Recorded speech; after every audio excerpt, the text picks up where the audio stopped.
A menos que uma criança chore. Um conto escrito por Pepe Giuseppe. Dizer que o primeiro contato com a humanidade foi desastroso seria um eufemismo gigantesco.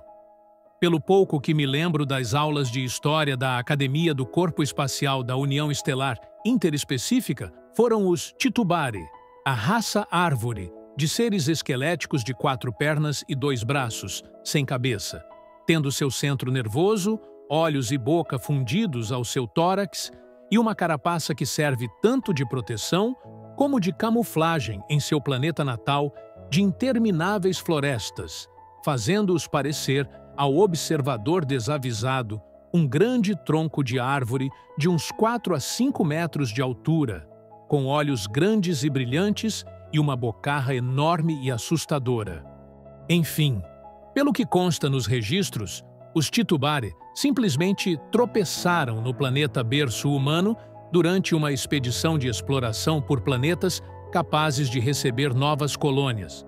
E os Titubari, como sabemos, apesar de sua aparência imponente, são seres extremamente diplomáticos e amistosos, simplesmente os melhores e mais aptos para o primeiro contato.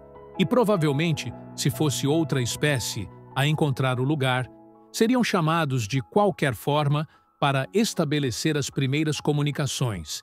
Afinal, era dito que um Titubari era capaz de descer em qualquer planeta, dizer 2 ou 3 frases e estabelecer quase que magicamente uma relação promissora com a espécie local. No entanto, foi justamente essa fama de superdiplomatas que os deixou excessivamente confiantes e acabou por causar o infortúnio de uma década. A Eligere era uma dentre várias pequenas naves de mineração incorporadas à frota de exploração. Titubari, para ajudar a cobrir quadrantes de busca mais rapidamente, em troca de prioridade na exploração de quaisquer recursos minerais encontrados durante a empreitada.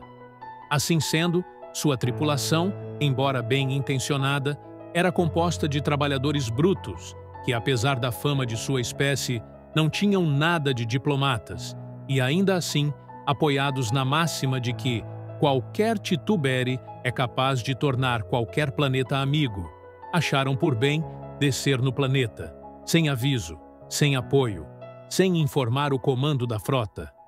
Simplesmente romperam a atmosfera de um planeta pré-dobra, pousaram no meio de um parque cheio de civis humanos e alguns animais nativos, baixaram uma rampa de desembarque e saíram acenando e falando alto, como idiotas bêbados que chegam de penetras em uma festa. Hoje, esse completo desrespeito pelos protocolos de aproximação primária é atribuído à pouca idade e experiência dos membros da tripulação, que estavam todos em sua primeira viagem. Particularmente, se me perguntarem, não acho que falta de experiência ou juventude sejam desculpas para um combo de erros tão flagrantes que nem mesmo o mais tenro dos filhotes conseguiria cometer. Mas de toda forma ocorreu, e é por conta disso que hoje temos penas rigorosas para quem descumpre o protocolo de contato e se exige um capitão experiente em naves de tripulações iniciantes. Ainda assim, me custa acreditar que mesmo a mais débil tripulação seria capaz de gabaritar acidentalmente a cartilha de decisões erradas da forma como a Eligere fez. Mas estou divagando. Desculpem. É mania de fósseis velhos, suponho. De volta aos fatos e em posse das informações de que hoje dispomos. Quando os tripulantes desceram alardeando em meio ao parque, os humanos começaram a fugir, todos exceto uma menina, filhote de humano, que os olhava boquiaberta.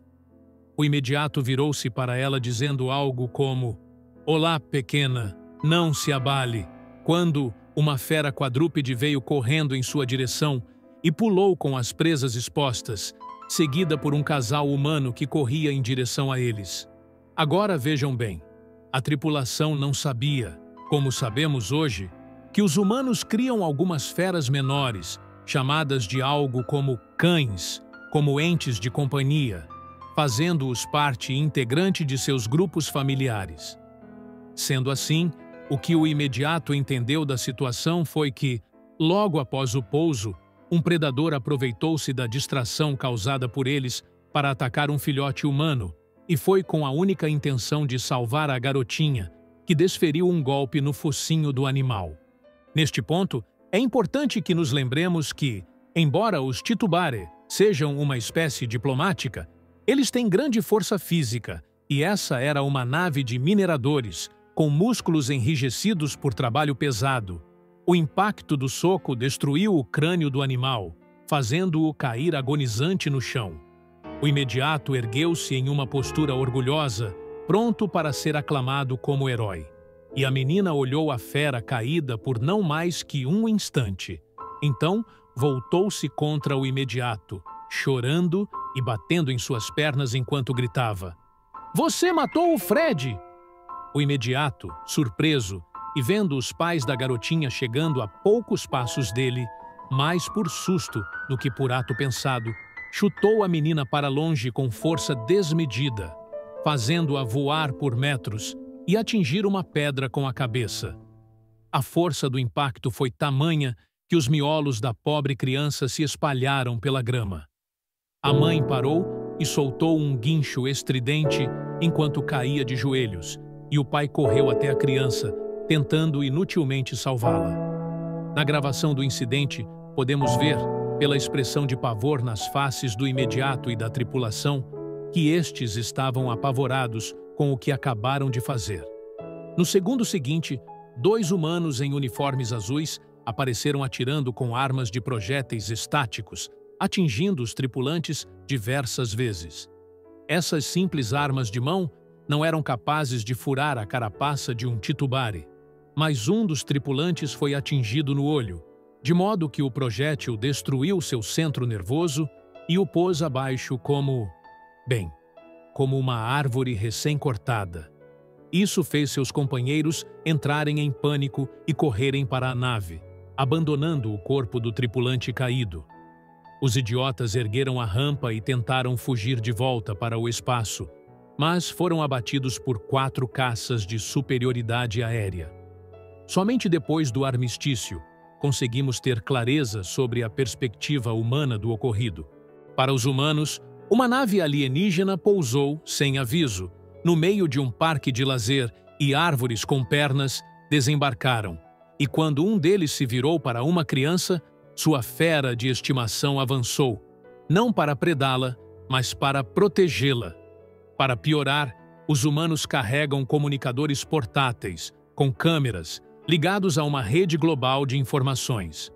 Desta forma, o que toda a espécie humana viu naquela tarde foi nossos pretensos embaixadores titubares descendo do céu para assassinar uma criança humana e seu pet diante de seus pais, que corriam para salvá-la.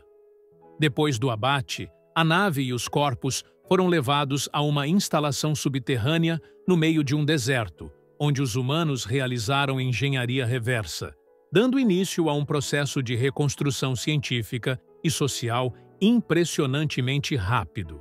Em pouco mais de 3 anos terrestres, construíram sua própria frota com capacidade de salto, baixaram a cartografia e decifraram a linguagem e frequências de comunicações, conseguiram se armar e identificar o lar dos agressores, Titubare.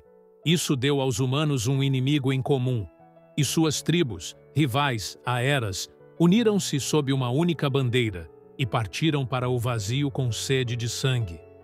A bandeira negra, com a esfera da terra transpassada por uma espada, bordadas em vermelho, da mesma tonalidade que o sangue humano, tornou-se símbolo de medo em toda a galáxia. E foram os humanos o nosso flagelo por quase uma década. A ofensiva lançada pela humanidade varreu colônias completas e bem defendidas, arrasou frotas tidas como imbatíveis, sitiou sistemas inteiros e, por uma razão que só a misericórdia do grande Criador cósmico conhece, após arrasar todas as defesas planetárias, os humanos esperavam a população indefesa evacuar para, só depois, atomizar o planeta, fincar uma enorme bandeira de negra, não com o emblema da Terra, mas com o desenho de uma certa garotinha e sua besta de companhia, então partiam para a próxima colônia. Depois de 10 anos de guerra, finalmente chegaram ao planeta Tituberume, berço dos Tituberai, temendo que, desta vez, os humanos não deixariam sobreviventes. Afinal, era este o verdadeiro alvo de sua vingança. Reunimos tudo o que ainda tínhamos para tentar proteger o planeta de nossos confederados. Tínhamos 2.473 naves contra cerca de 500 naves terrestres e estávamos em um impasse. Vejam bem, eu era apenas um alferes a bordo da Negotium à época, mas não é preciso ser um estrategista brilhante para saber que quando se tem uma gigantesca vantagem numérica, equipamento mais avançado e variado, e ainda assim se está preso em uma posição defensiva, num impasse que já durava pouco mais de 4 horas, que as coisas vão mal. Foi aí que uma fenda surgiu e uma frota inteira de naves desconhecidas emergiu. Eram os Phlegmas, o povo gelatinoso predatório que ataca tudo que vê pela frente, canibaliza equipamentos, mata e se alimenta dos corpos de todos os habitantes. Então, parte para o próximo planeta. Até onde sabemos, a aparição daquelas gelatinas malditas no meio da batalha foi meramente incidental e certamente foi uma surpresa para todos, pois as 3 frotas pararam e apenas se observaram por alguns instantes, até os Phlegmas abrirem fogo contra todos. Hoje sabemos que aquele não foi o primeiro encontro da humanidade com os Phlegmas. Durante sua cruzada contra tudo o que chamavam de aliens, acabaram por enfrentá-los algumas dúzias de vezes, onde ambos os lados perderam muitos dos seus. Pelo que os humanos sabiam na época, os gelatinosos eram membros de nossa coalizão, isso claro, até aquele dia em que irromperam em meio à nossa peleja, tentando matar os 2 lados. Deixamos nossa luta com os humanos de lado para nos defender dessa ameaça maior, e os humanos, por mais inacreditável que pareça, fizeram o mesmo. Talvez os humanos, assim como nós, achassem que os Phlegmas eram uma ameaça maior que nossa batalha. Talvez vê-los atacando a ambas as frotas os fez perceber que o universo era mais vasto e complexo do que pensavam. Talvez o comandante humano estivesse tão enfadado daquela guerra tola quanto nós, e decidiu ir por outro caminho. Ou talvez eles só achassem os Phlegmas ainda mais desprezíveis do que nós. O que me intriga até hoje é o fato que os humanos poderiam ter simplesmente ido embora e nos deixado à própria sorte, e provavelmente todos seríamos cocô de Phlegma hoje. Isso certamente quitaria qualquer dívida que os humanos estavam cobrando, mas eles decidiram ficar e lutar ao lado dos inimigos que estavam caçando. Não me entendam mal.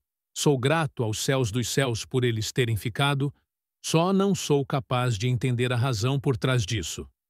Enfim, qualquer que seja o porquê, os humanos ficaram para enfrentar os Phlegmas, e embora tanto os humanos quanto nós próprios tenhamos sofrido muitas baixas, sustentar a fúria combinada de 2 frotas inteiras foi demais para os gelatinosos, que acabaram por recuar.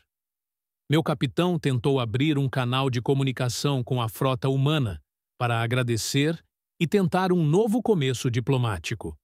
Há paz em qualquer fresta possível, como cita o manual. Mas eles não atenderam, apenas foram embora. Depois disso, por 15 anos, não vimos mais os humanos. Tínhamos, porém, um problema novo e maior. Os Phlegmas não eram como os humanos. Não eram nem de longe tão ferozes ou determinados quanto os humanos. Em contrapartida, eram ridiculamente mais numerosos e não tinham a chamada piedade humana. Não esperavam pacientemente o planeta ser evacuado antes de arrasá-lo, não discriminavam alvos civis e militares, e não paravam até ter consumido cada mísera forma de vida do planeta.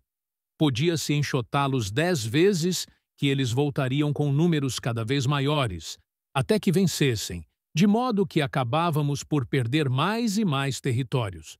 Foi nesse período que nossos batedores encontraram campos de batalha com restos de naves humanas e flegmas. A meia-vida da radiação residual dos disparos, que permeavam os destroços, sugeria que as batalhas aconteceram no mesmo período em que os humanos nos enfrentavam, de modo que, provavelmente sem saber, eles lutavam contra duas facções ao mesmo tempo.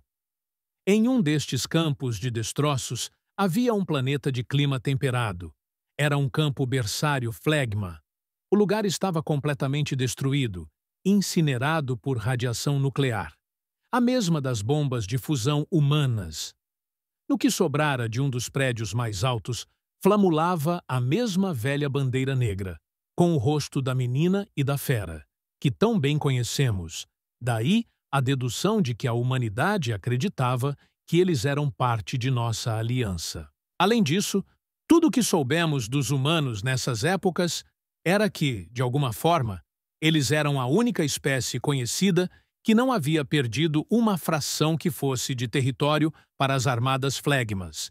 Mais do que isso, nossos drones de vigilância de longo alcance indicavam que as melecas ambulantes estavam deliberadamente evitando os quadrantes humanos.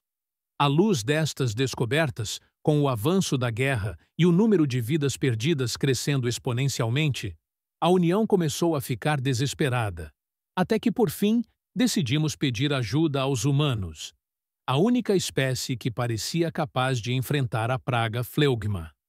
Tentamos contato diversas vezes, oferecemos recursos, imploramos por ajuda, até apresentamos um pedido de rendição formal.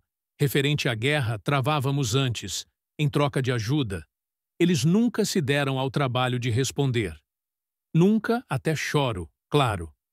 Após 15 intermináveis anos de guerra, eu me tornara capitão da Dux, nave capitânia da União Espacial, e tentávamos desesperadamente manter a linha em Puer, uma pequena lua-colônia habitada por cientistas e suas famílias, cerca de 20.000 almas sem rota de fuga.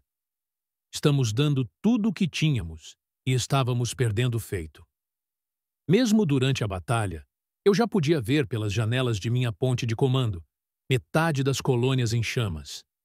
Sabíamos que perderíamos mais essa batalha, mais essa colônia, mais estas vidas. Ainda assim, estávamos tentando. Foi então que veio a transmissão. Gerada a partir de um rádio experimental da colônia, o sinal sobrepôs toda a nossa comunicação.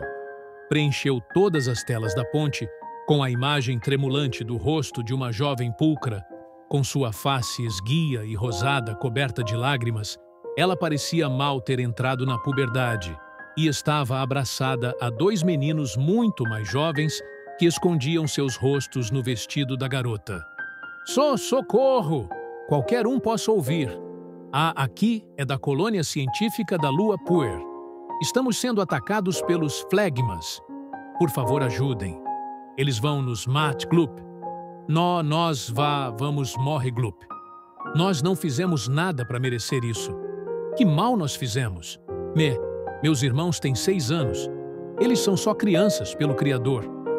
A mensagem encerrou tão abruptamente quanto começou e rasgou meu coração em pedaços. Agora, eu estava determinado a lutar até o amargo fim, até a última nave, uma ordem que não precisei pronunciar, pois todas as naves que ainda tínhamos se lançaram contra o inimigo com a fúria de 1000 bestas famintas, o que obviamente não foi o bastante. Bastaram alguns minutos para que não fôssemos mais do que uma dúzia de naves contra várias centenas, prestes a ser varridos da existência, e tudo em que eu conseguia pensar era no rosto cheio de lágrimas daquela pobre garota, implorando por ajuda. Então, o vazio foi rasgado por incontáveis fendas, das quais saiu a armada humana, toda a armada humana, por todos os lados, até onde a vista alcançava. E além, suas naves estavam diferentes, visivelmente mais avançadas, com toda sorte de designs de casco e armas novos, quase irreconhecíveis, não fosse o emblema rubro da terra transpassada por uma espada em um fundo preto que, definitivamente, as identificava como naves humanas. Eram tantas naves e nosso radar travou. Os flegmas pareciam ter travado também. Para descrever a reação deles à presença humana, bem... Imaginem vocês que joguemos uma besta evisceradora de Fenris 7 em uma sala cheia de pequenos Prandere de Antares 2. Eles ficaram simplesmente apavorados. Começaram a recuar, literalmente dando rá em suas naves, enquanto atiravam desesperadamente para todos os lados. E a segunda comunicação inesperada se fez ouvir no rádio. Atenção todos! Aqui fala o Almirante Machado, a bordo da Arcanjo. Limpem essa meleca do meu universo. Não quero ouvir falar deles nunca mais. A resposta veio em uma chuva de luz mortal e bastaram meros segundos para que os flegmas, a praga gelatinosa implacável, fossem reduzidos a algo menos que poeira espacial. Vocês ouviram o almirante? Todas as naves? Todas as esquadras? Iniciar operação esterilização? Outra voz humana, de uma fêmea, eu acho, se fez ouvir. E o mar de naves humanas sumiu em novas incontáveis fendas de salto estelar. Todas se foram, exceto pela sua capitânia, a Arcanjo, e mais uma dúzia de naves que desembarcaram tropas na Lua e forneceram suprimentos e cuidados médicos aos sobreviventes. Enviei uma mensagem a Arcanjo perguntando se agora éramos aliados. Não nos incomodem e não os incomodaremos. Foi a única resposta que recebi e que mais tarde seria considerada pelo Alto Comando e pelo Conselho da União como a assinatura de armistício da humanidade, encerrando oficialmente nossa guerra contra os humanos. Ah, e sim, a garota da ligação e seus irmãos ficaram bem, graças ao Criador Cósmico. Por fim, o tempo passou. Fui honrado com o posto de líder estelar. E estou aqui, olhando para vocês, jovens recrutas que hoje se tornam cadetes de frota. Meus novos e nobres colegas, rogo ao todo-poderoso Criador Cósmico que seus caminhos sejam repletos de aventuras emocionantes e da melhor das sortes. E se este velho falastrão puder pedir-lhes um favor, lhes suplico que não repitam os erros dos Titubari. Nunca deixem vossa vaidade superar seu bom senso. Ah! E não se preocupem com os humanos. Eles realmente não nos incomodarão se não os incomodarmos. A menos, é claro, que uma criança chore. Neste caso, apenas saiam do caminho deles. Que a paz guie seus corações através das estrelas.